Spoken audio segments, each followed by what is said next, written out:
Wow. I'm Scott Towell, and we're here outside a theater in Los Angeles for the premiere of I Know What You Did Last Summer. We're getting reactions from moviegoers as they leave the theater. We've got someone now. Sir, how was the movie? I Know What You Did Last Summer? Ooh, what a crock of shit. So would you say you'd see it again? You shut the hell up! Well, there you have it, folks. It sucks. Join us next week when we'll be at the premiere of Spice World. I hear it's terrific.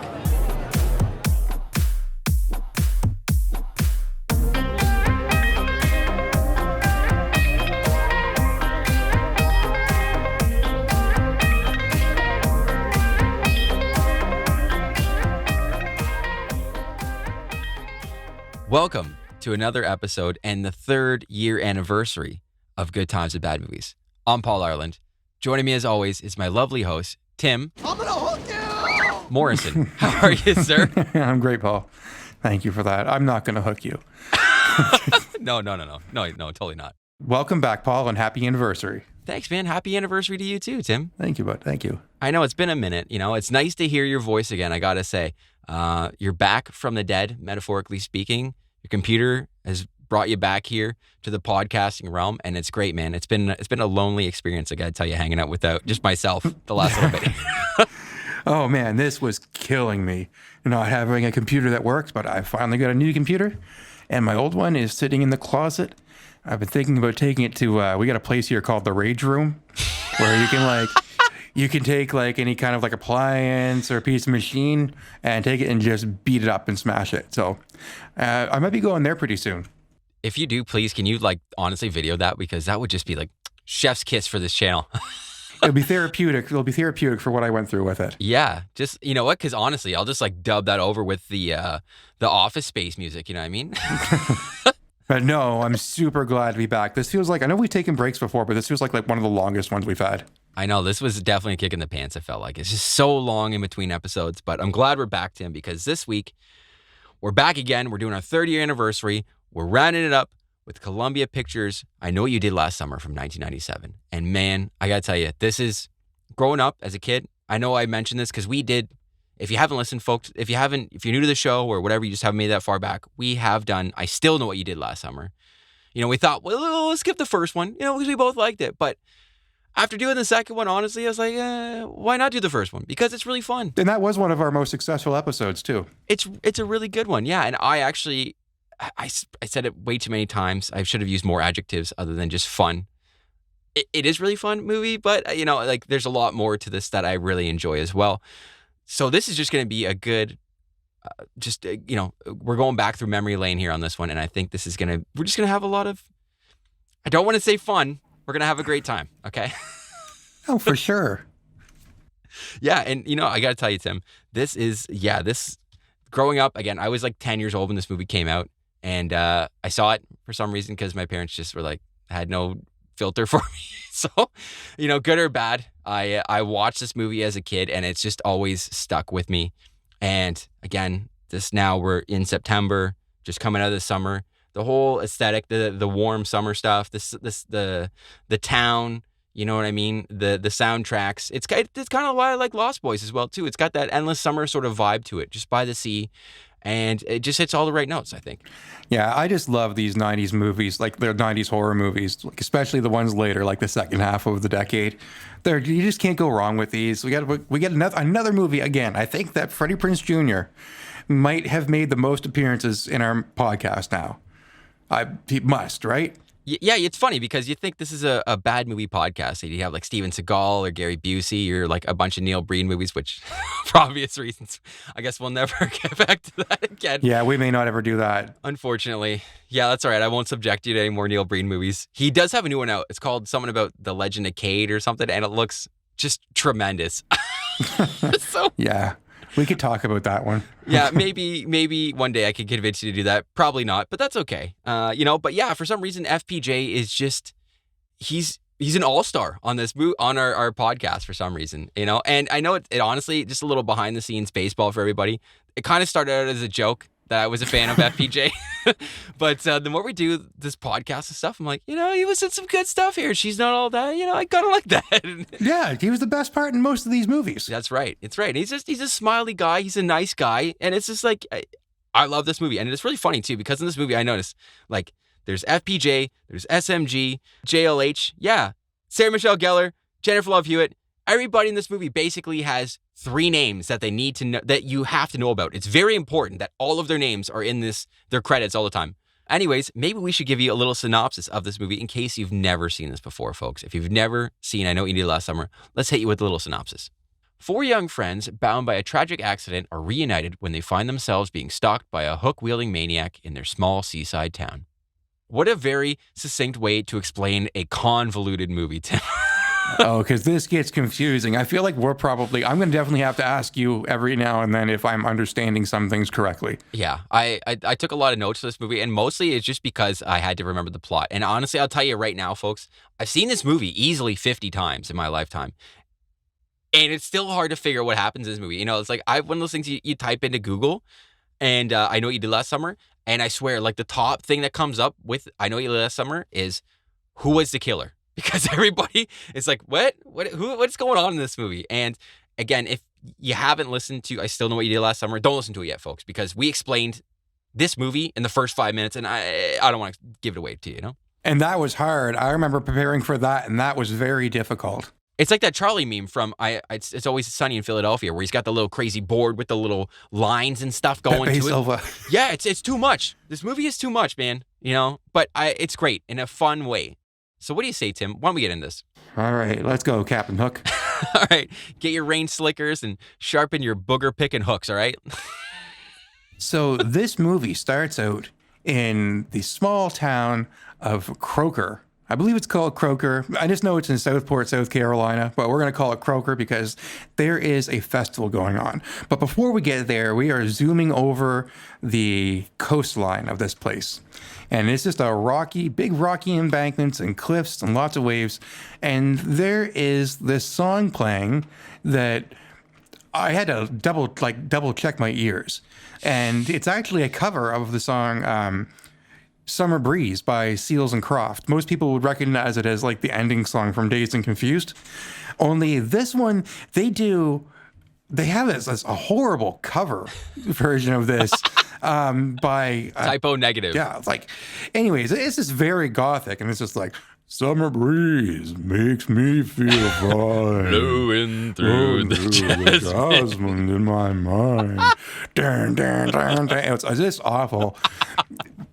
And then kind of like the scene doesn't change. The scene stays the same, but then the music just fades off. And then we're just left with this like really dreadful, dark music. And the scenery, I guess it's like quickly becoming night. We're basically at dusk here. And we see this guy who I guess we'll say he looks a little sad. You know, he's 90s. He's got a plaid jacket, long sleeve shirt, and jeans, and he's sitting on some rocks looking sad, like people do in the 90s, or did in the 90s. And he's playing with this little, I guess I'm going to call it a trinket. It's there's probably a name for this, but it's basically a coin on a swivel that you can flick and it spins.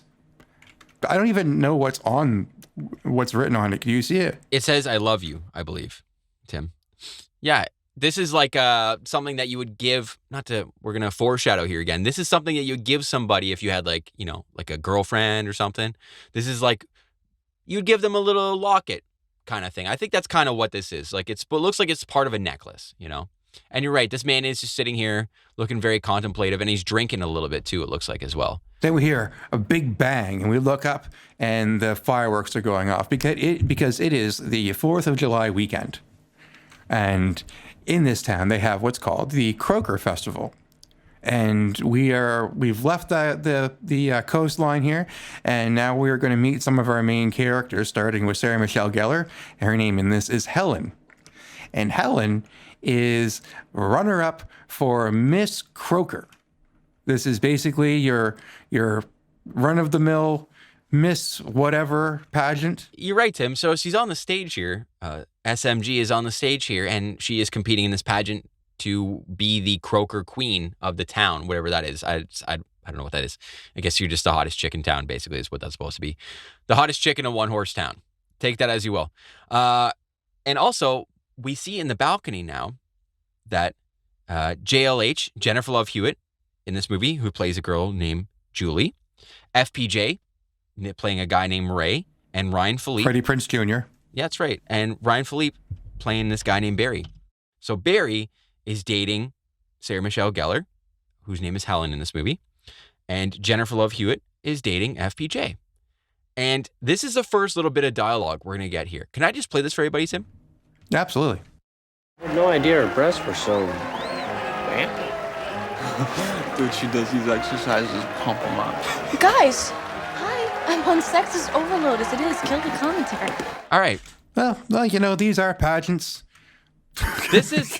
Yeah, but I just want to point out, this is the girl's boyfriend. And there's another girl with her boyfriend right there. And they're both like, hey, check out her breasts. How awesome. And then I was like, dude, let me tell you what he does this. And man, I wish my girlfriend's breasts were like that. That's what you might as well just say that right in front of his girlfriend. I'm just saying, not one person was slapped in this whole scene. You know what I mean? You're just check out the rack on this chick. So after that obnoxious exchange, we find out that Helen here, Sarah Michelle Gellar, she has won the Miss Croker pageant. So, and she gets a crown that she gets to keep for a full year. That's right. And she gets to ride in a parade next year too, apparently, or something. So, I guess it's kind of cool if you're into that stuff. Yeah. So they're partying. There's a big party in town here along the wharf and stuff. And they decide that they want to go to the beach. They do run into their friend. His name's Max, which is played by, I don't even know what his name is, but it's Leonard from The Big Bang Theory. His name is Johnny Galecki, Tim. I wrote this down because I don't really remember what his name was either. To me, he's always Darlene's boyfriend from Roseanne. That is how old I am, folks. Okay, that's how I remember this guy. Leonard from The Big Bang Theory, but it's just... He's Darlene's boyfriend. That's who he is, folks. And he has got the hots for Julie, a.k.a. Jennifer Love Hewitt in this movie. He really does. And he's trying to drive to the hoop. He shows up with a shot and stuff. But Barry kind of cuts in front. He's like, get out of here, nerd. And this guy, Barry, we're going to find out, he likes to drink. He is a big partier. I don't even know if he's the only one drinking. It seems like that might be the case. So they're going to the beach here. And... they're basically telling each other a bunch of urban legends. It's actually very similar to the movie Urban Legend that came out after this. And they're talking about how there was urban legend about a girl who was killed by a man with a hook in the backseat of a car or something like that. Yeah, it's that classic Lover's Lane story about, there's two people in a car and they hear a story on the radio about somebody escaping from a mental asylum. They've got a hook for a hand and they hear scratching on the door. And then they decide to leave and they run away and... they get out of the car when they leave and all of a sudden there's a hook attached to the car, right? That's one version of the story, but they have a couple different versions of it as well, too. This is always my favorite part of the movie. The first 25 minutes of this movie, I think, is always why I got sucked into this movie because of the little urban legend and the aesthetic and the scenery going on behind them because they're on a beach right now. Again, very much like Lost Boys. This whole, the start of the movie, the whole, everything about this, I'm into it because they're on the beach. There's rocks, just water blowing by them. And it's a scary, they're by the campfire. It's a scary little ghost story they're telling each other here. So, well, eventually they get a little creeped out. The girls get creeped out by the story and the couples part and they both go to a separate section of the beach to have sex. And then we kind of fast forward a little bit and now we are on the road. And I guess maybe they're going home or something. They don't really say where they're going, but Freddie Prinze Jr. is driving Barry's car. And... Barry is in the back seat with his girlfriend, Sarah Michelle Gellar, and he is loaded, absolutely obnoxious loaded. First, they had to fight with him just so that he wouldn't drive.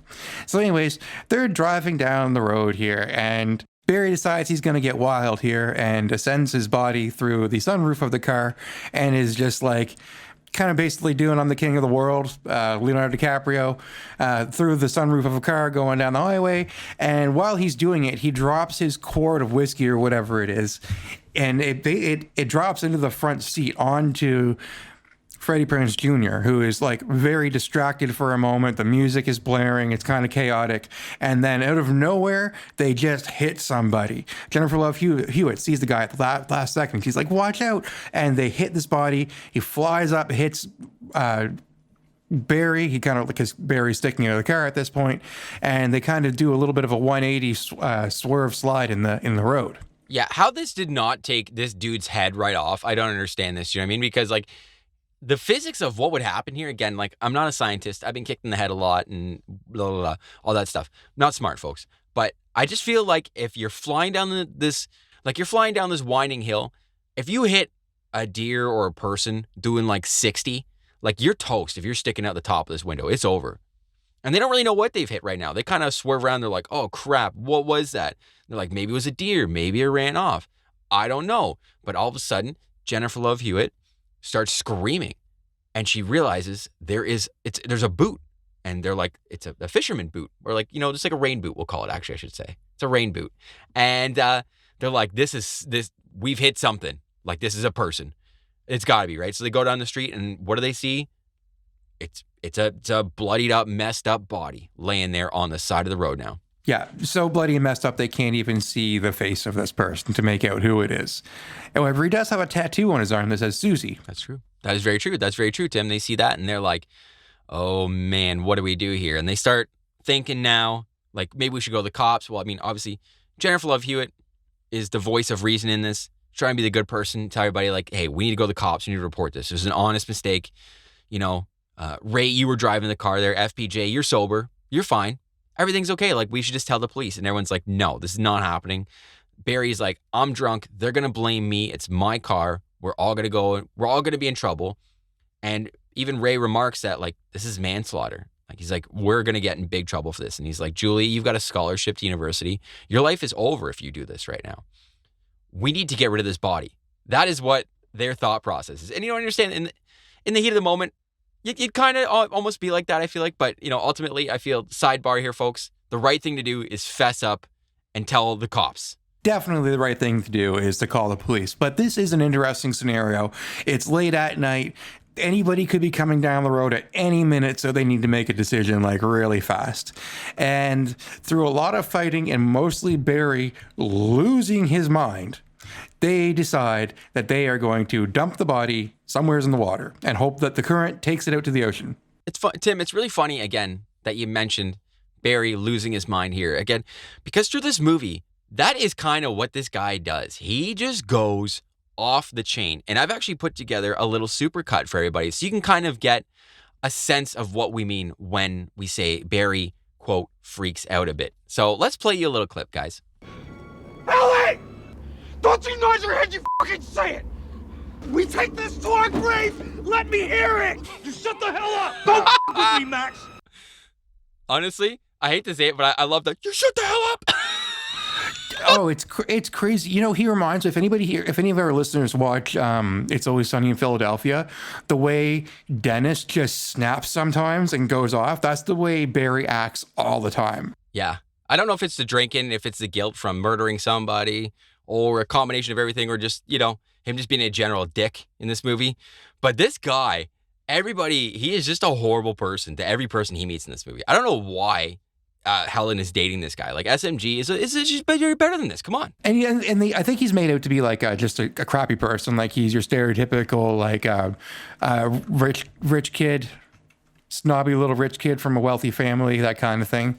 And yeah, and that last clip that you heard where he said, you take this to our grave. You take this to our grave.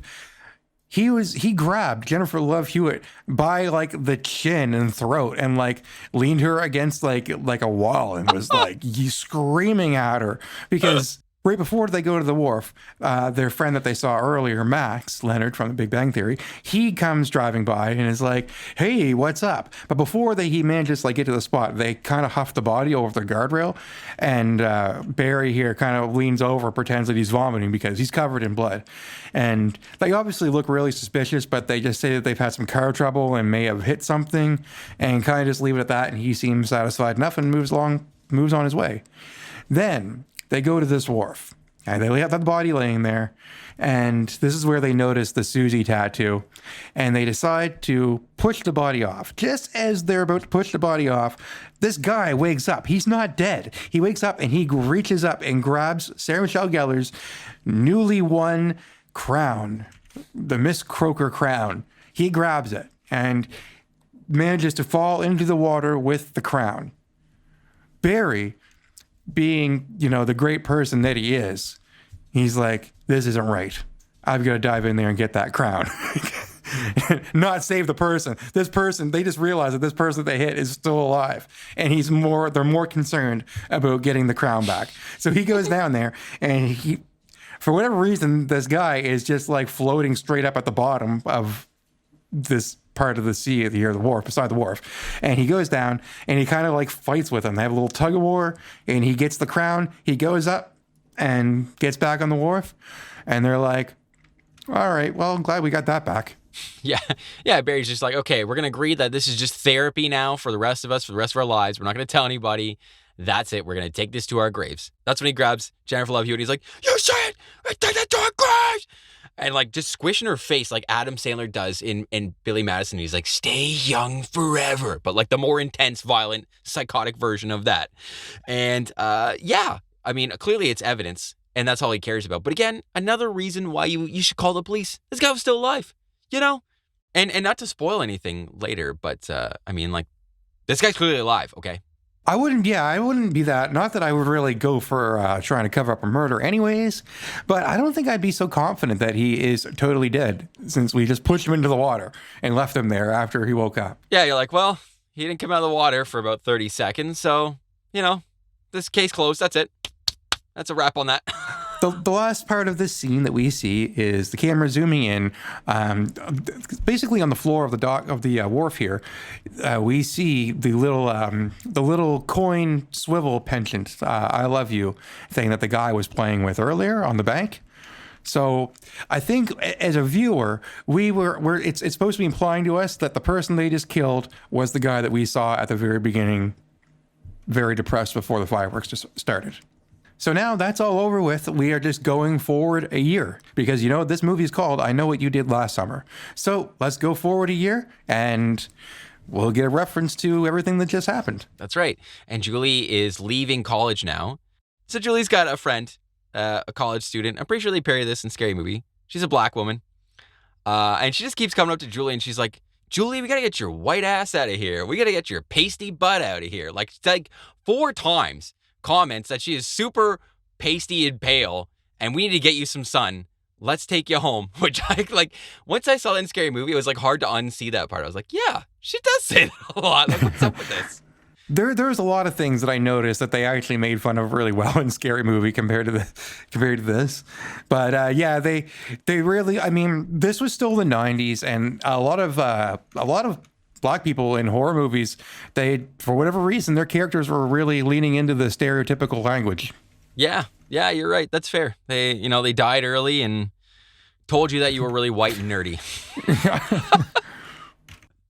But, anyways, plowing ahead. Julie's at home now. She gets to her house and her mom's like, what happened, man? Like, you went to school and you're kind of flunking out now and like something's going on. Like, are you on drugs? Like, what's up with you, Yeah, she looks totally disheveled. Yeah, and she's got a little bit of greasy hair going on there, and JLH is not looking her best, She's not looking her most Party of 5. Was she in Party of 5? No, I forget that's Sydney. No, that's totally right. Yes. Oh, maybe she was Party of 5. She's not looking at most Party of 5. That was her start. That was before yeah. Is that? No, I'm thinking of Dawson's Creek. I don't want to wait. That is Dawson's Creek, yes. Yeah, so anyways, wrong. I'm getting all these teen dramas blended together. Regardless, her mom's like, hey, there's this letter that came for you too, by the way, BTW. So Julie just kind of goes, cool, thanks. And her mom leaves. She flips it open. And inside, we are going to get the title of the movie. This card just says, I know what you did last summer. And she's like, hey, Mom, do you know who sent this? There's no return address. And she's like, That's it. So Julie is now freaked out. And because, I mean, obviously, if you hit somebody last year and you just threw their body in the water. And they were still alive. Yeah, and you had Leonard from the Big Bang Theory just show up and stuff too. You're like, someone's onto me. Someone knows something about this, right? So she calls up SMG and says, we got a problem. And SMG says, let's go talk to Barry. And now Barry is basically just the same guy he was last time, except he's just leaning more into his alcohol, it seems like. Like this guy, obviously, they're all bearing this problems with just like, no one is really faring well since they've hit this body, obviously. Because being a kid, you murder somebody, you try to cover that up. I think that kind of weighs on your conscience a bit, And Barry is hitting the vodka, it looks like. And it's like 12:30 on a Wednesday, it looks like, just judging by what's happening here. So Barry immediately is like, It's definitely Max. You know, the guy who stopped and saw them. He's like, yeah, it's him, and he's messing with us. You guys leave it to me. I'm going to go and have a talk with him. And really, without any kind of context or anything, Barry just shows up and threatens him with an ice pick. Like, the hook, basically, that where we will come to see is the weapon of choice in this movie. And yeah, he threatens to kill him. And Max appears to have absolutely no idea what he is talking about. Yeah, he's actually in. He's pretty upset too, right? I mean, again, like some guy comes up and you starts waving a hook in your face and be like, "I'm on to you." Again, because Barry, we just played you a supercut about 3 minutes ago. You know, pretty intense guy. Not really a people person, you would say, right? And he just gets up in Leonard's face there and just starts screaming at him. He's like, "I'm gonna kill you! Give him up!" So, not really happy with what's going on here. But this is also where they run into Ray, aka FPJ, and FPJ, like his dad, has become a fisher. And I guess you're led to believe that Barry and SMG and JLH are kind of like the rich kids in town, or at least their parents are somewhat wealthy. You know, like I think Jennifer Love Hewitt drives around like a Mercedes or something too. So, you know, they're pretty well off, right? And Ray comes from a working man's background, it seems like. So he is now just kind of working the docks. Yeah. And then we go back to Max. He's by himself, and he also works near the wharf here doing something. I don't know, I guess chopping ice or something. Anyways, they don't really say. But Max's preparations don't last very long here. And we see that the ice pick that Barry left is no longer in the place where he left it. And really, just out of nowhere, a guy, as well, we assume it's a guy, who is in a big, giant fisherman's slicker, like a big rain suit with a giant hood. You can't see his face. And he's holding the ice pick. He kills Max. Yeah, so just like that, it's gone. And I remember, like, when the first time I saw this movie, I thought that this movie was going to be going in a direction of, like, I wonder if Max is the killer. But just like that, he is gone. So he's out of the equation. Yeah, they squashed that one pretty quick. It was like 30 minutes in. They're like, nah, JK, he's not the guy. So you're like, okay. After they filmed this movie, they did some test screenings with some audiences. And a big complaint was that this is supposed to be a slasher movie, but there's really not much killing or blood going on. So they went back and added this scene. Really? So this wasn't even in there before that, eh? Nope. Because that's crazy. Because I thought about that. I was like, this guy, it's like the 35-minute mark when you see Max get hooked. Okay? He gets fish hooked. And then it's really nothing else until, like, spoiler alert, folks, you're really not going to get much until, like, an hour and like 5 minutes into this movie. And then, you know, there's like 4 people that die. So when I was watching this again this time, you can totally see how it kind of just happens out of nowhere. And then it just really has no bearing on the movie whatsoever. It's just crazy too to think about that he wasn't originally, I guess, murdered in this spot. And then they just inserted that. So it's like, did he just disappear then in the original cut? Like he just was there like, and you know, he's gone. Like just a non-factor at that point. It's like, why? That's pretty bad writing. Anyways, right after Max is disposed of, we see Ryan Phillippe here, Barry again. And he's exercising in this place that I don't even know what this is. Okay, so it's basically like a fitness center. However, it looks like there's a lot of like transparent screens around, like the kind of stuff that you'd walk through if you're going into a refrigerator or a freezer. They're like a meat locker. Like, yeah, well, that's this. Okay, so I would describe this as a slaughterhouse that's been redecorated and renovated to be a fitness center. Yeah, he's like on the wharf in like a little dirty dock thing. Shed. Yeah, and the very dim lighting, it appears as though he is exercising at midnight, which I guess, you know, people do that. But this just seems like a really weird place. We hear noises, so he knows that someone's around, and somebody has stolen his jacket out of his locker, and he finds a picture. It's a Polaroid picture that someone took of his car that is parked outside, and it written on the picture in the same handwriting as the letter that was for Julia earlier. It says, "I know."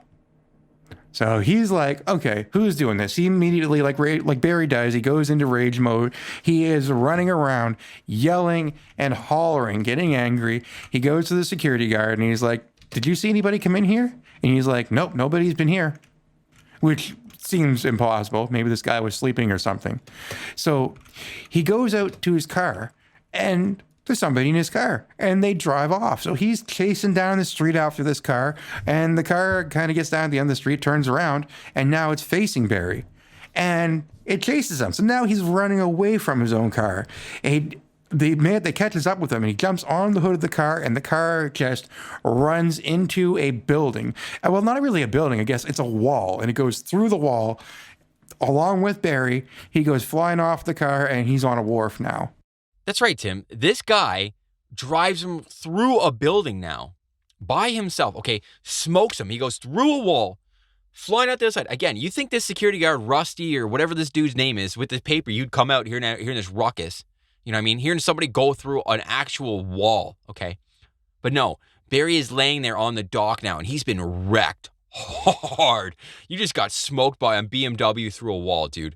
That's going to hurt. So he's laying there now, screaming again at the top of his lungs. Just, again, remember the supercut clip, guys, where he's screaming. That's Barry, screaming at the top of his lungs. And nobody else is around him, okay? No one else shows up. There's nothing happening. And the hook man shows up and stands over him very ominously. And the scene cuts out, and that's it. That's all you get. Yeah, it just goes to black. Like, you think like he's going to kill him, just like he disposed of Max just a few minutes ago. But it just goes to black, and we wake up in the hospital. Barry doesn't remember. Barry didn't get a look at his face. And, Freddie Prinze Jr., Jennifer Love Hewitt, and Sarah Michelle Gellar, they're here to, find out what happened. And he's just like, I don't know what to tell you. He's just screwing with us. That's their theory, which, and it's pretty good theory at this point. So they're sitting in the hospital and they're talking about this. Who is this? How do we find this guy? We don't know anything. And that's when Jennifer Love Hewitt just throws out that it is this guy, apparently David Egan. She found a news article about a few weeks after they hit this guy, and his body had washed up on the shore, and his name is David Egan. And that's who they've come to think that is the person they hit, and also the person that is currently stalking them. And they need to do some searching and figure out who this guy is. Can we get the 411 on this dude, and maybe we can figure out what the MO is and what's happening here.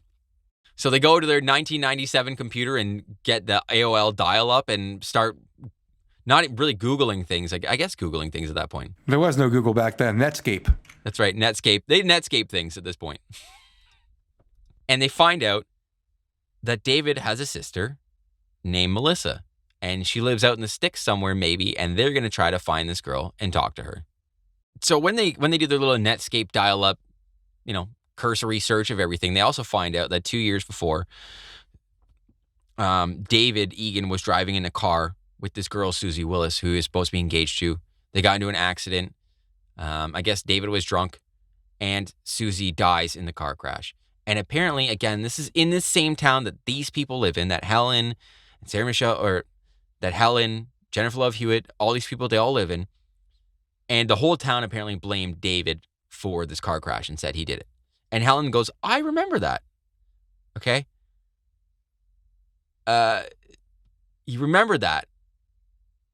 You remember that, right? Like, that just, I find that kind of weird that, like, you didn't really have a cursory knowledge of this. I feel like you would have a very intimate knowledge of that. If this is a very small town, you would know exactly who this person is and kind of what they look like.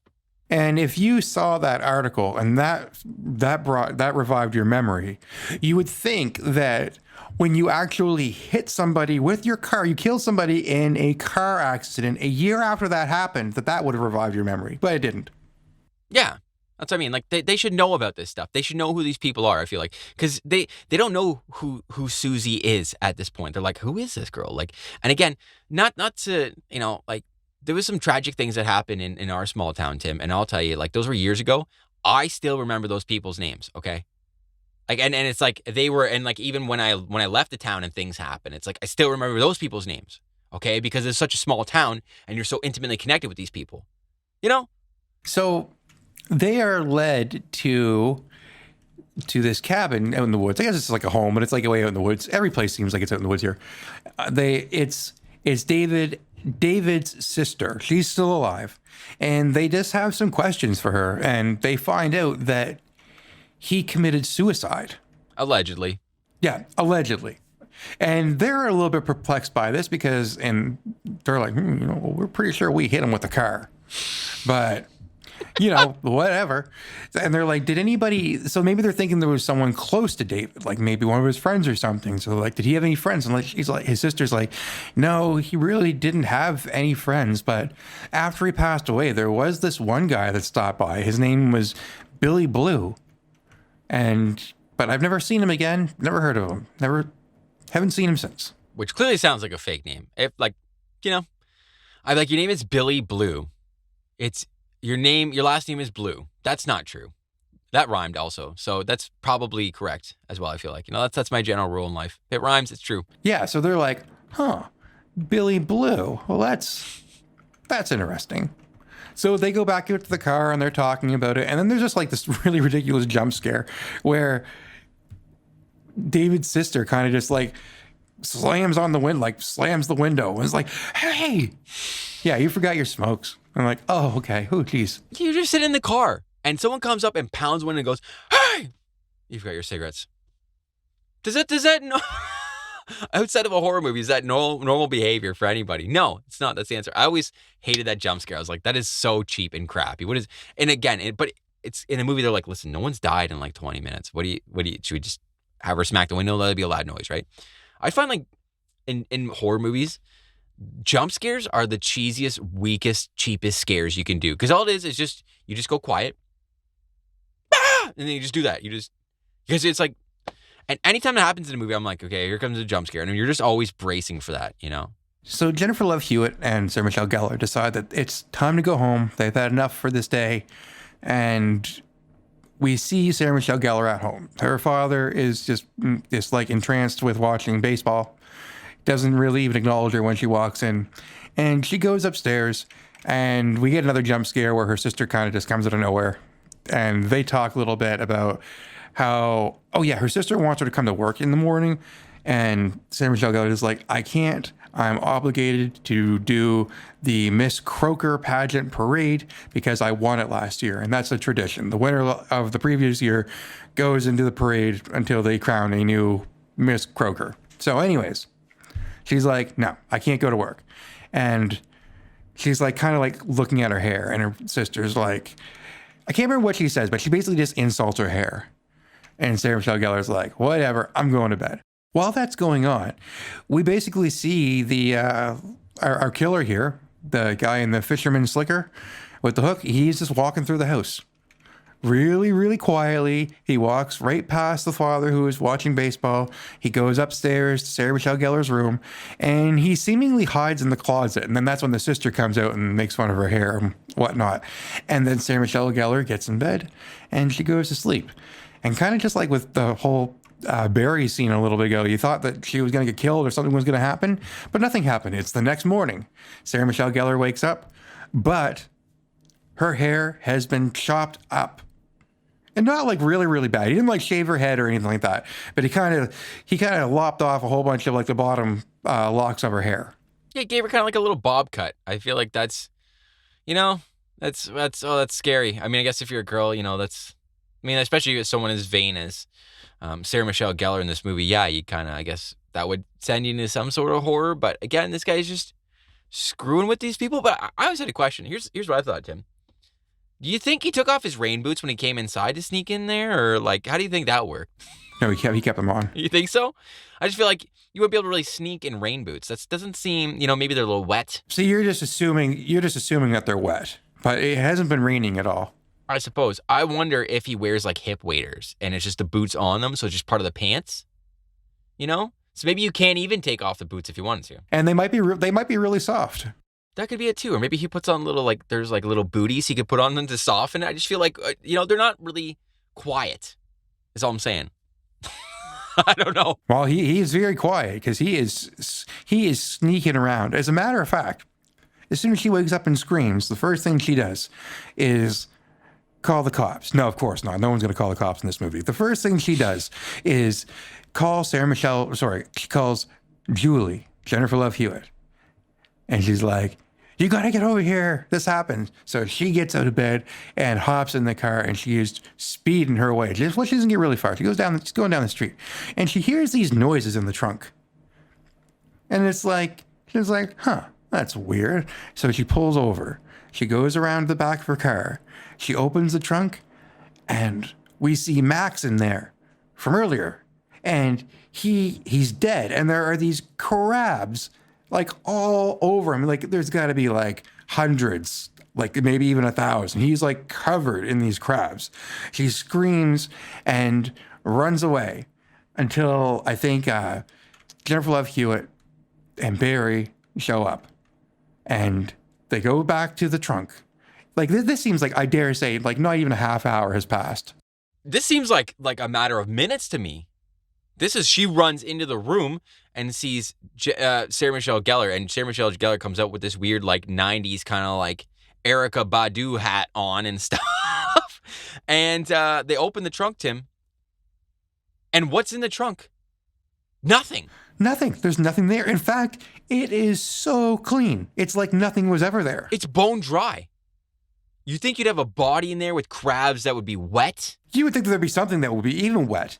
But it looks like he, like in the time that she had to run away, he like snuck over. By the way, this is like maybe like 11 a.m. on a bright and sunny day on like a regular suburban neighborhood street. With cars, lots of cars driving by. Yes, there's lots of people around. He got that body out and gave it a cleaning that is like a professional cleaner's caliber, like really good. He's a murder ninja is what he is. And especially in the second movie, that really happens a lot. The amount of things that guy can like kill somebody, stage an elaborate crime scene with a bunch of blood, people run down this hall to like the concierge and be like, there's somebody dead in your room there. And they turn around in 2 minutes and it's cleaned. It's crazy. Like, I thought about this. I'm like, what would he do? Maybe he's got like a tarp and he pulled the tarp out really quick and he like threw it into his car or something. That's the only thing I could think of. I'm just amazed at how busy this guy is. I mean, like, so overnight, he hid in someone's closet long enough that he could chop their hair off, leave, go collect the body from the person that he killed earlier, put that in a trunk, and then wait for that person to wait for Jennifer Love Hewitt to wake up, drive the car, notice the body, and he's like, okay, here's my chance. Gotta get that body. And he is like, when does he sleep? Yeah, you're right. The 1,000-foot vision that this man has for this all is crazy too, right? Like, all right, so this is going to happen. She's going to freak out. And this, there's a lot of, you thought teleporting Jason in like Jason Takes Manhattan was ridiculous, but like, this is insane how this guy does this. You're bordering on magical powers now, I feel like, at this point. Well, and I can't help but ask myself, too. Like, I remember the first time I watched this, I'm thinking, like, what is he doing to them? Why? Why? You have the chance, right? Is he trying to kill them? Or is he like, does he want to like embarrass them? He's like, I know she's going to go to this parade tomorrow as Miss Croker. I'm going to give her the worst haircut she's ever had. And honestly, it's not even that bad. A couple scenes later, her hair looks perfectly normal to me. Yeah, you're kind of right. Yeah, she got like professionally styled again. It's, you're right. I'll have to hold my tongue right now because again, there's a lot of things I want to say about this movie, but we should wait till the end, Tim. And well, Ray does show up again because he's like, this is like the Michael Scott setup where it's like, everybody has something bad happen to them. And he's just like, I got a letter, guys. And they're like, you just got a letter? So Barry decks him and punches him in the face. They get mad at each other and everyone's screaming. They're like, you're doing this, Ray. We know you're doing this. He's like, it's not me, man. And they find out again that he would have graduated. This guy, David Egan, would roughly graduate around the year 1992. And they realized that Sarah Michelle Gellar, her sister, Elsa, is probably the same class. So they actually go check the yearbook now to see who's this Billy Blue guy?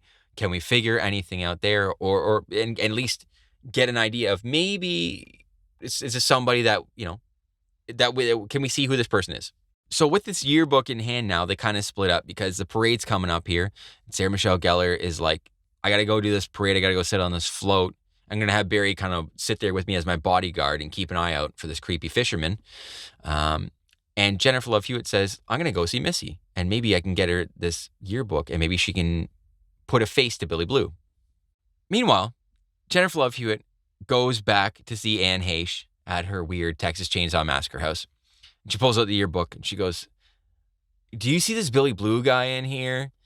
And the girl's like, "No, why?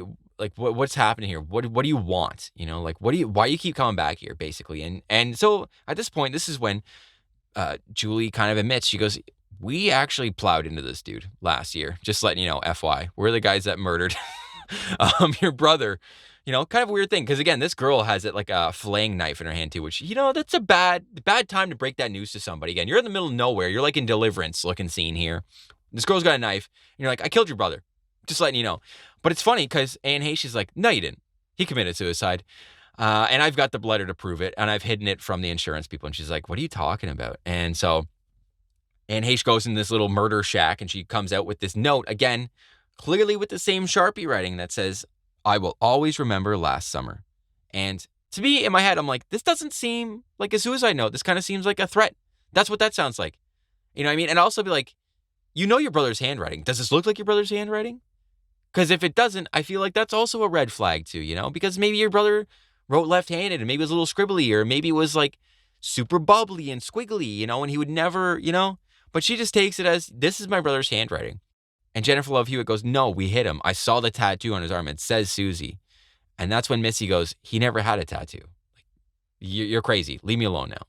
The crazy girl says, "You're crazy." Tells her to leave her alone. And that's kind of what she does. She goes back home again, plugs in her dial-up internet to her modem, and just goes on the internet and types in David Egan one more time, apparently. So meanwhile, while all that's going on, we're wondering where the killer is. Well, we're about to find out. It is the annual Miss Croker Festival. And we have some new girls that they're going to crown here. And Sarah Michelle Gellar is on stage ready to give up her crown. And while she's on stage, Barry, to watch over her and like keep her safe and stuff, he is up in the very back balcony all by himself. There is nobody else up there at all. Just as the new Miss Croker is about to be crowned, Sarah Michelle Gellar sees the fisherman with a hook right behind Barry, and he kills Barry. But nobody really hears it because they're kind of they're cheering for this new Miss Croker. While Sarah Michelle Gellar sees it, she's screaming at everybody like, "Watch out, he's up there. He's killing Barry. He's killing Barry." And you know, by the time anybody listens to her, by the way, she starts running towards the back and everybody stops her.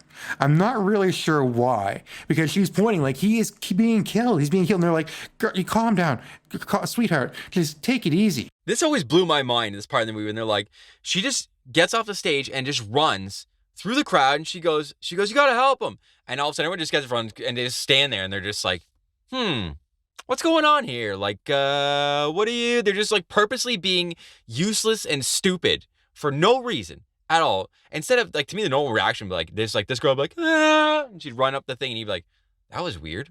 Maybe we should help her or something." But no, they just like pass her off like it's nothing. And then, so then finally a cop pays attention to her, and they're like, "All right, calm down. We'll go upstairs to see if anybody was murdered." That's his attitude about it. He was like, "Yeah, of course, this is what I'm supposed to do, I guess." So he goes upstairs, and there's nothing there. This ninja serial killer has done it again. He has, within seconds, cleaned up whatever mess he made. No blood, nothing, no sign of Barry. So Sarah Michelle Gellar looks crazy, and naturally she's arrested. I don't know why, but this cop takes her and puts her in the back of his cop car. Well, I think he's trying to be nice, and he's actually like, "All right, I'm going to drive you home." And it's funny because there is a tiny little bit of blood dripping on like a little post you see as they walk away. So again, I feel like this little blood would have been dripping on somebody's head. Someone would be like, "What is this? Is this like strawberries or ketchup or like what's," you know, like it's just dripping from the ceiling where this guy was apparently, you know, this girl was screaming about this guy getting murdered. That's nothing, right? That's completely unrelated. He knew, the killer knew, because he's a ninja. He is like, "I didn't get all of it, but I know they're not going to see that." He is right. And again, so Sarah Michelle Gellar kind of lightly arrested. I think they're just like, "Listen, you got to go home. You're crazy." You know, she's driving downtown now in the back of the squad car with the cop. And for some reason, they're just like roadblocks set up. And he's like, well, I'm a cop. I can't go through that. Why would I lift that barrier? He just like, let me go down this weird, sketchy alley. And that's exactly what he does. He backs up and he turns down some little alley instead of like taking a main road and just like doing a little whatever. Apparently, this fisherman has anticipated his every move here, okay? This guy is going down this alley now. The cop's going down the alley. And there in the middle of the alley is like a car with, again, you can't see my hands. I'm doing air quotes, folks. The hood's open and it's broken down. So he walks up and he's like, hey, what's going on here? And that's when Sarah Michelle Gellar is in the back of the squad car being like, that's the guy. And he turns around and looks at her and she's like, what are you saying? She's like, behind you. And he's like, what are you behind? What? Behind? She's like, behind you. And he's like, behind what? Behind you. Behind what? And of course, while he's doing all this stuff, the fisherman is there. He's just like, again, in the second movie, he kind of did this too, except it was more elaborate with a fake dummy and stuff. And he's faked this man out now with a broken down car. This guy loves to do this trick, actually, now I think about this. He jigsaws him and he hooks him. And that's it. This dude is toast. He's been murdered by the fisherman. And Sarah Michelle Gellar is stuck in the back of the squad car. And that's when, again, the, Captain Highliner, evil Captain Highliner is now walking towards Sarah Michelle Gellar. And, squad car, you think it's bulletproof windows or at least pretty heavy-duty glass. No, she just kicks the windows out. That's it. Runs out of the car and heads over to the shop that her sister is working at and that her dad owns. And it's like 10 o'clock at night now. And her sister's still there doing inventory. So she comes banging on the door like, let me in. And her sister's like, what do you want? She's like, I'm being chased, you idiot. Open the door. Which, I guess you really wouldn't expect that. Again, this girl doesn't really seem like she really likes her sister a lot. They don't have a great relationship. So she's like, okay, whatever, loser. She opens the door begrudgingly. And then she's like, lock this door right now. There's someone coming at me. I'm going to lock the door in the back. Man, I hate this whole scene. I hate this whole chase because that's all this is right now is just a giant chase. So her sister manages to lock the door. Like she lets her in and then starts walking around and locking the doors. These two split up. And just as she's about to lock the last door, in the reflection of the door behind her, she can see that this killer is there and she screams and is hooked and she is dead. Sarah Michelle Gellar hears this upstairs. And now it's just this really silly little chase around this fashion, this like clothing store, because there's mannequins all over the place. And wouldn't you know it, this guy is hiding. He's posing as a mannequin. All the mannequins are covered in these transparent tarps. Yeah, plastic. Yeah, plastic wrap. And I don't know, at some point here, he went and covered himself with one of them and just stood there. Do you know why they would have plastic tarp? I guess maybe it's for dust or something. Like, I just feel like... Yeah, it's a fishing town and stuff, There might be a mill or something around, so it's not totally uncommon to cover your stuff with dust. You think, though, that like there would be just a mannequin there without the little poly on it somewhere sitting there, right? And it's like he'd just be standing there. But somehow, again... the fisherman is under this little plastic wrap and she stares at him. She's like, I'm pretty sure that's the fisherman. That's kind of like the look that goes across her face. And no sooner does she do that than this guy comes at her. And I guess he just like falls over on her instead of attacking her. I almost got the impression that he tripped over the plastic that he was covered in because he didn't rip it off himself. He just charged at her while still covered in the plastic. That actually seems to track, I feel like, later on in the movie. We're going to find out that he's kind of clumsy and kind of stupid. So that kind of almost makes sense now. I always thought that was lame, but you're right. And we have this whole chase that goes across the shop now where Sarah Michelle Gellar, there's like this pulley kind of like little old school elevator thing in the back, and she, instead of like jumping up to the next level or whatever, she spends like literally like 30 seconds, it feels like, just pulling a rope, just going like and it's gone up like a foot. Well, this guy is walking upstairs.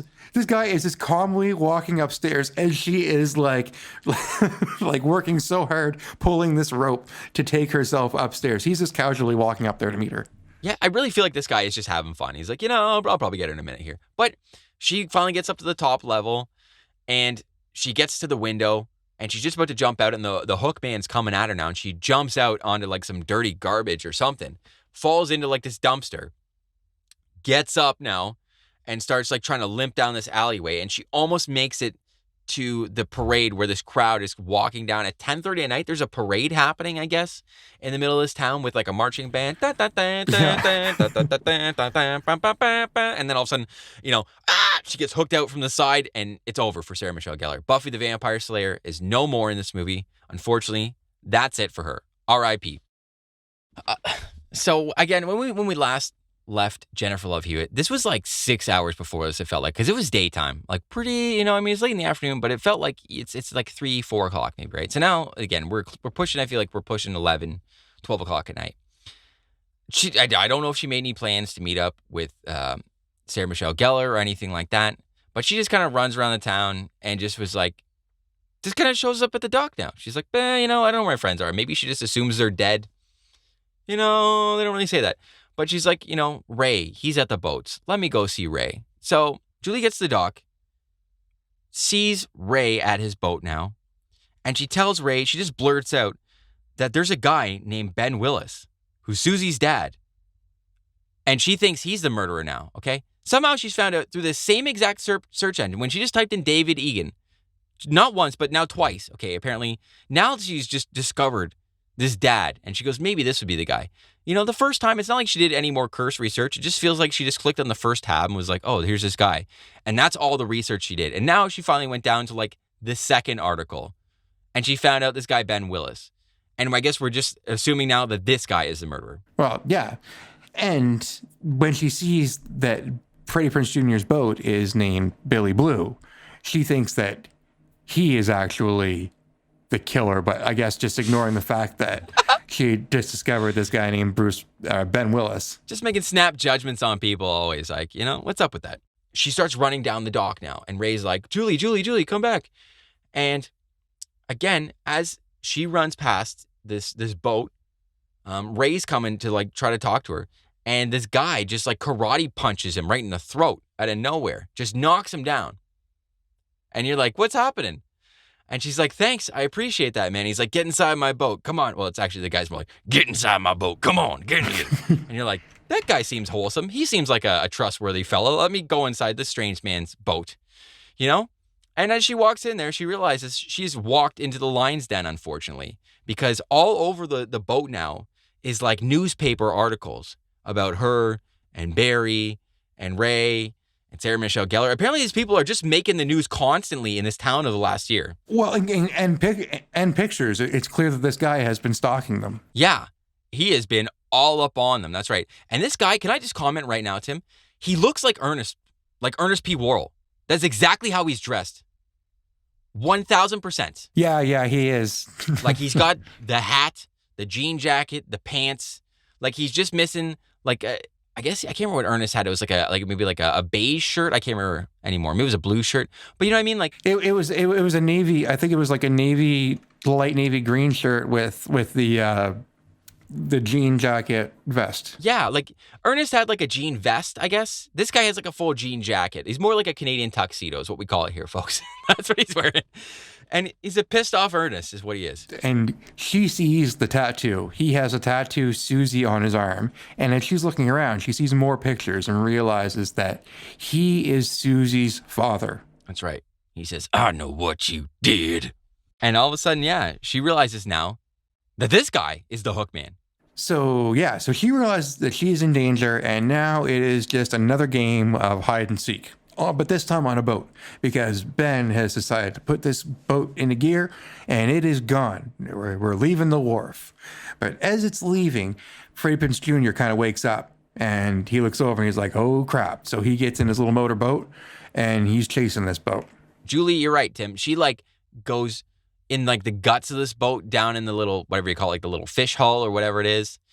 And she's just going to be she's going to get chased around this boat for basically the last 10 minutes of this movie with just this guy with this hook thing just I guess that's his main thing. He's trying to lift up grates with the hook and attack her with the hook. And it's so weird. And every now and then, like Freddie Prinze Jr. jumps in, and then he knocks him down. So then it's back to chasing Julie, and they're going through every compartment of this boat too. She's crawling through like the ice pits where they keep all the catch and all that, and like it's just kind of like all over the place. But what gets me is it's kind of like you just said. He's really fixated on using this ice pick.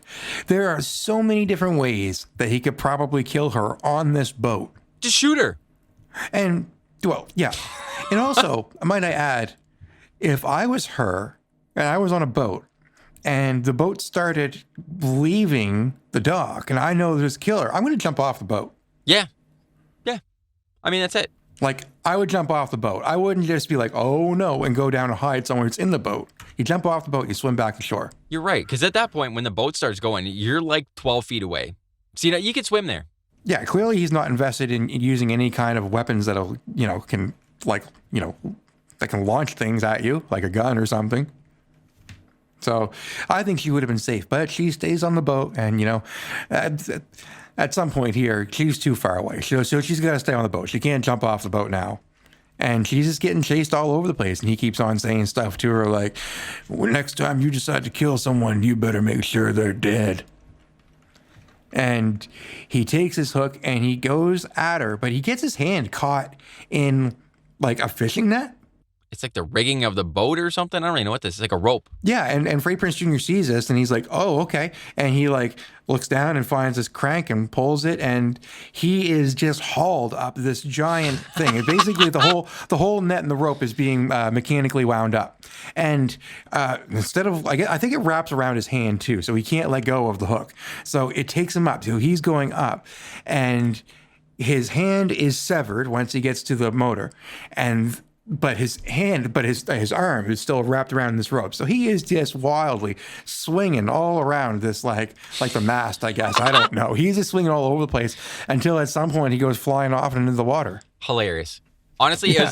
It was like he was flying up in the sky like he's Peter Pan or like Superman with just the one arm up in the sky, like dun dun dun, and like the hand goes boink, just pops off, and then he's swinging around and gets tossed over the boat so casually. Hilarious. Every time I watch that, it's goofy. It's just amazing.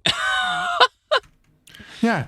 And then the cops, not long after, they're just kind of consoling each other.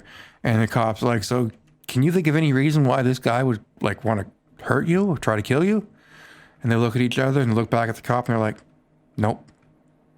Why? At this point, you can't tell people what you did. Because, by the way, we can actually... Yeah, we should explain. Paul, can you explain this? So what has actually happened? Because I had a hard time comprehending this, and I don't even want to try and repeat it. Sure. I just want to say, too, though, real quick. I mean, it's not like they went... I mean, if I was a cop, I went in this boat, and I'd be like, so this guy just took pictures of you and all your friends and just stalked you guys for no reason? This is what you're trying to tell me? Really? Really? There's... Yeah, that's your story? There's something going on here. That's correct, Tim. I guess maybe we'll just wrap this up quickly now. So I think it's the next year after. Julie is in college. She's talking to Ray. They're dating now, it looks like, again. And she goes into the shower in this college in her little dorm. And all of a sudden, someone writes on the glass in the steam, it says, "I still know." And he comes out of the shower attacking her. That's what it looks like. And that's where the movie stops. That's the movie just goes to black, and that was I Know What You Did Last Summer. So let me blow your mind and explain what the hell just happened in this movie and why this guy did this, okay, Tim? Yeah, what is this reveal? What was this reveal at the end? Let's make sense of this. Yeah, so again, oh gosh, I hope I get this right again. This is very convoluted. So at the start of the movie, we saw the guy, David Egan. That part is correct. He is out there with this little spinny little trinket thing. It's Susie's, the girl who he was dating. Right? So that part happens. Susie and David get into a car accident. The town blames him. She's dead. So what it looks like happens is when he's up on this little cliff, and it looks like he's contemplating suicide potentially, Ben Willis has just murdered him and thrown him overboard. It's basically what happened there at that point. The kids go get drunk and all that stuff happens at the beach. They drive out, and now Ben Willis is walking on the road, okay? obviously with this little trinket in his hand. So he's murdered this guy and he's got it in his hand now. They hit this guy. They hit the dude who just murdered somebody, okay? And this man has spent an entire year writing letters to these people about how pissed he is that they hit him when he was trying to dispose of a body, okay? Shame on you for doing that. And that is what is happening. He's spent this whole time now, again, stalking them and screwing with them because he was really upset that he almost got killed killing somebody. Yes. Yeah. He, right after he killed someone, he almost got killed and he was just obsessed with revenge. You think you can kill somebody after I killed them first and you hide my body? You think you can kill someone and just, get away with it? That's not how it works. I'm going to chop off your hair in a year. Excuse me, sir. Is this not the kettle calling the pot black? You know what I mean? Like, you did something wrong here, dude. And I just love that, too, that, again, and I know we covered this in the last one, but it's like, if you killed this guy, right, he's not actually going to kill you the first time around. If you're somebody who's kind of in the general circle, though, of people that he's killed, he's going to murk you first chance he gets. Like that dude, Max, you're toast. That's it. The first time he encounters you, you're dead. Everybody else, he will spend a full year writing you letters, chopping off your hair, screwing with you in all kinds of ways, hiding bodies in your trunk and stuff like that. And just to like prove a point, and then eventually he'll maybe kill you. With a hook? Yeah. What if she wouldn't have gone home? So he just like mailed that letter to her. He didn't know where she was at, apparently. Like she wasn't even living in that town anymore. And why? And the other three were. So why did he wait a year to, because it's I know what you did last summer. He could have done that in the winter time, the fall. Like he didn't need to wait literally next summer to start reminding, unless he was recuperating from being hit by the car and drowning. But not even that. It's like you had at 2 opportunities to kill the other 2 people who were in the car that hit you, right? Like he had Barry dead to rights there. He could have just killed him. Done. He could have went to Helen, killed her in her sleep. Done. He opted to give her a haircut. That's right. I feel like he probably had time to get Ray and probably Julie too at some point in this movie, But he didn't. He spent the movie writing them letters and screwing with them and hiding bodies and stuff. Like, Like, what is this guy? What's his deal? I don't know. Does he even have a life outside of like? I always thought it's crazy too. It's like because he would have after the accident, like maybe you took time off work or something, but people were like, hey, Ben, like what happened to you a bit there? You were gone for like a month or 2, dude. And I'm like, oh, I just took vacation or something, It's like, but it's like you got all these like bruises on you and like you're walking kind of funny right now. Like what happened to you? You know what I mean? Like nobody, nothing, no one inquired about this fella. You know what I mean? And again, if you knew that David Egan had this car accident, if it's such a big thing that happened in this town and everybody knew about it and people blamed this guy and all this stuff, I feel like the people would have known, and they would have known about Susie, and they would have known about, maybe it perfectly would have known about this guy Ben, or at least been like, let me look into this crazy dad or something, right? Like, how did nobody, their mind just blanked out completely about the whole past? Yeah, it seems like the cops, like at the very end, even though Julie and Ray lie, and they're like, yep, no, sorry, we don't know why. And they're going to hold on to the secret. Like, how could they not piece this together? At least some of this. Yeah, here's a question, though. How did he really know who they were, too? Because, like, he had the crown. I guess maybe that's it. You could be like, who was the Croaker Queen of that? He probably could have remembered the vehicle. Yeah, but again, it's like you remember the license plate, right? And like he was awake, like he was awake, like he grabbed and took her crown, so he would remember that she was the Croaker winner. That's the only thing I can think of is that she is the Croaker Queen, and I guess in a small town, again. And maybe he was like, you know what, her friends are assholes. I'm just gonna kill all of them. That music that he played sucked. That totally sounded like Voodoo Glow Skulls when I got hit by that thing, I don't know. It's the only piece of evidence that you could have to be like, that this person was maybe, but you would have to know what that crown is too, right? It's like some random tiara. Like, and again, maybe he knows that because he's been in this town forever. Yeah, it's probably like it's an annual thing. So he's seen the parade and stuff, so. I guess so. It's just the whole thing is very, very loose and held together with a lot of crap. And I feel like if you stop and analyze this for more than 3 seconds, you're like, there's a lot of things that this doesn't make sense, but that's okay. Again, for whatever reason, as a kid, I really enjoyed this now. And like watching this again, I feel like some of the sheen is wearing off. over the time where I'm like, it's kind of lame. It's kind of stupid, but that's all right. You know, I think I enjoy the second one more. Really? On a bad movie level. Like this one, I don't know. This movie, it's really silly. I just can't stand how much he torments them. But at least in the second one, they just don't care at all. Like they just like the writers they just care less. In this one, they are trying to string together this story. In the second one, they're just like, it's all out the window. They're just like, let's just go to the Bahamas and make a silly movie. This one I think it's maybe because this one takes itself more serious than the second one does. So in that way, I kind of don't enjoy it as much, but it's still fun. Like, I mean, it's still great. Like one of these awesome 90s horror movies. Yeah, I'm just, it almost feels like Kevin Williamson had to like crack his knuckles metaphorically in this one and like kind of get some of the meta writing first. He's like, oh, this didn't really work. Let me try this. And then like Scream was like the better version of that, where it's a lot more sophisticated and calculated. And I wish, just being an adult now, like I'd never seen these movies, like the I Know What You Did Last Summer movies, because all the clues are right there that you're like, you know what I mean? So I feel, or at least that you don't know who Ben Willis is, because that part they're just like, there's some guy named Ben Willis and here's some stupid backstory about him. That part you don't know, but you're like, clearly the guy that you hit is still alive. And I don't think this. And that's the guy that's trying to kill you, no question. Yeah. Yeah, I just wish that I had like how much would I have known not seeing that movie before and being able to figure out the start, been like, that's not this guy Max. What are you talking about? That's stupid. You know, like when I watched this, like this was the first time I watched it since I saw it like way back in the 90s. And I had a hard time trying to even understand. Like I still went on Wikipedia after this was over and was like, okay, this is what happened. Like, yeah, it was just because there was just so many questions. This like why they did this and that. And I don't know. Yeah, it's just the dad. The dad was pissed off that the girl died, and then, again, if I was him, I'd have been like, cut my loss. It's been like, I murdered this one dude. I got away with it. These other kids just think I'm dead. Like, they didn't know what happened there, right? Yeah. Like, why not just, like, let it go?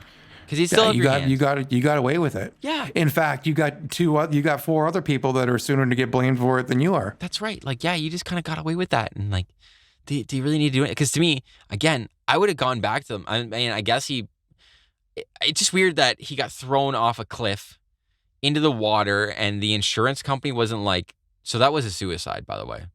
Or this guy, like what was the damage that happened to him? Do you know what I mean? Like he just showed up in the water and then they're like, let me, nothing foul here happened. Because again, I would have been like, what did the dad do?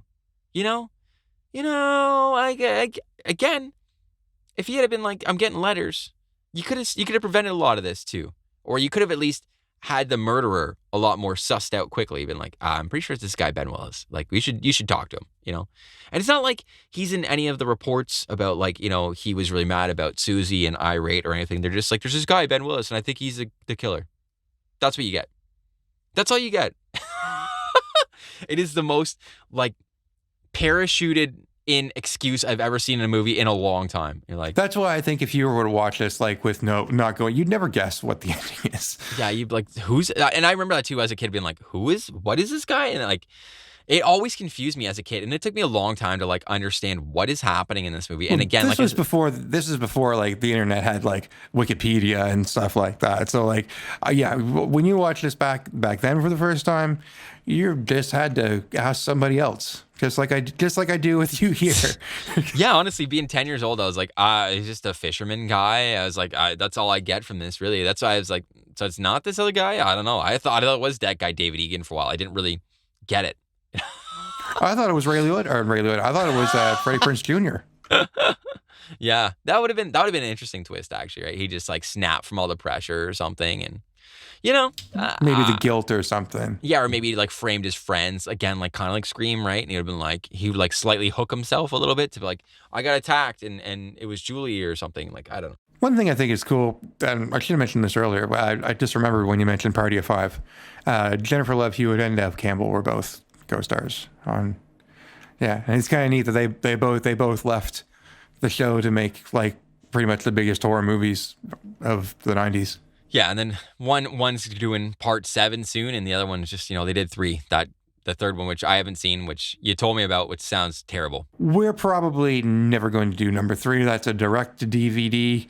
And I'm pretty sure it's a Supernatural thing. Ben Willis is in it, but it's like a supernatural. He's a ghost. Ben Willis is in it again. Oh yeah, It's still the same guy. yeah. They just didn't hit somebody else this time.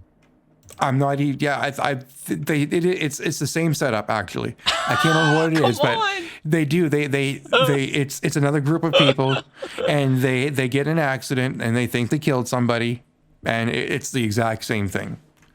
Only this time, I'm pretty sure that like there's some supernatural element to where it's like like Ben Willis as a ghost like haunts the town. Come on. He's like, damn it. Why am I always getting hit? Like that guy at some point, you know what? Like you just have to start wearing reflective stuff when you go out at night. I feel like that is a smart plan. And if you're not doing that, I'm sorry. It's on you, Ben Willis. This is the third time now you've been hit. Okay. And the second one, in the second one, it was just that he was pissed off from 2 seasons before that. So. Well, yeah, he just wanted to know that, he just came back the next summer again. He still remembers what you did 2 summers ago. That summer before the other summer, I still remember what you did. And the third one is called I Will Always Remember What You Did Last Summer. But, like it should still be like, I know what you did last summer, because it's like, I know what you did last summer. But, you've already called that movie that, so. It's always last summer, right? Yeah. Every time it happens, it's always last summer. Well, except for the second one, it's 2 summers before that summer, but, we're getting. But something happens every summer, so last summer is something to reflect on. And we're going in circles here. We got to start talking about this. This movie is confusing. Maybe this is a little sidebar, but I don't know if you remember this, Tim. We drove up in town when we lived in our little small town there once upon a time. There was like this hill in town, and it had a big like satellite on it and stuff, like a big radio tower. And we go up there. I remember we went up there one night and we told a story. So I think we were just joking. We were telling the story about the Hook Man. And this is no word of a lie, people. There was a scratching on the underside of our buddy Trucky's car. I remember hearing like, there's like, and we're like, what is that? Are you guys doing that? And we're like, no. Who's doing that? And then we started. I remember our buddy Brendan was like, "This is the Hook Man's out there," and I actually genuinely freaked out. And I was like, "Trucky, drive out of here! You need to get out of here right now. There's a Hook Man here. We're gonna get murdered. Come on, drive!" And I started like freaking out here. And we drove like 5 feet down the road, and as we pull out, we realized behind us there was like he parked on a tree branch. And it was like the wind was kind of blowing this little tree branch, and it was just scratching the underside of his car. And I always remember that. I was like, the Hook Man! The Hook Man! So, there's lots of reasons that I guess this has endeared itself to me over the years. Because I also felt like I was personally attacked by the Hook Man. But I wasn't. Anyways, this is probably a good place to leave it, Tim. What do you think? I think that's good, man. It's not the best. It's not the worst. It's somewhere in the middle. I don't really think this is like a quote, quote unquote, like bad movie. I don't really think it's a great movie either, though. But for a summer movie, it's all right. And, for a 3rd-year anniversary, it's not a bad way to top this off, folks. And again, wish we could have had more for you in the barrel here, but, it is what it is. Things happen, computers break down, and we're going to keep on trucking. We're back on track here now, and we're going to have more episodes coming. And thank you for everyone who is either listening to this for the first time or that you've bared with us and hung on, and you're back. And we're happy that you're here. Yeah, that's right. And again, if you just listen to the audio podcast and it's been a minute, go to our YouTube page because we still have lots of fun stuff on there. We'll put a link in the podcast thing here so you can click on it and go to it as well. Subscribe to our YouTube feed because we have little fun things that Tim and I do called little first-time watchings.